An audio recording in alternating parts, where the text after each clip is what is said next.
Hello, ang shala niya guys, ang ganda niya. Kahig niya talaga si Barbie ng F4 na si Sunshine sa palabas ng Meteor Garden.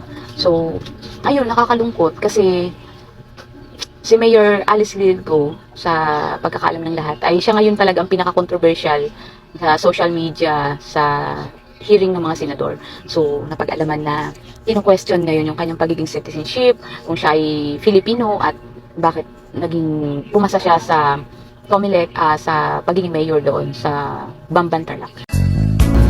Nakakalungkot kasi napanood ko yung mga videos nga nito katulad niyan. Napanood ko yung mga ilang videos pero naparami ng panonood ko dyan kasi nakakaiyak. Madalas napapaluha ako sa mga videos niya kasi doon sa videos na yun talagang talagang mararamdaman mo na totoong siya. Totoo yung paglilingkod niya sa bayan niya.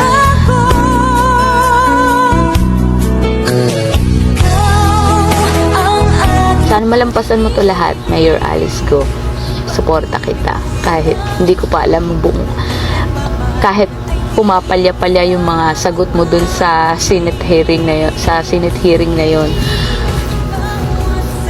Hindi sa akin yun epekto. Mas epekto sa akin yung pagiging makatao mo sa sarili mong bayan.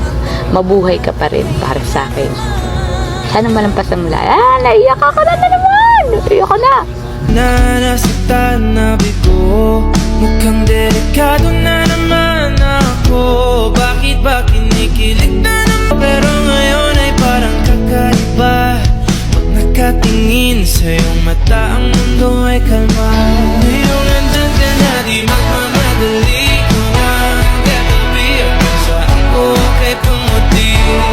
Di na maghanap. This is quite personal. Opo. Wala ka asawa? Wala po. Boyfriend? Wala po. Sigurado? Sigurado po. Wala ka live-in partner? Wala po.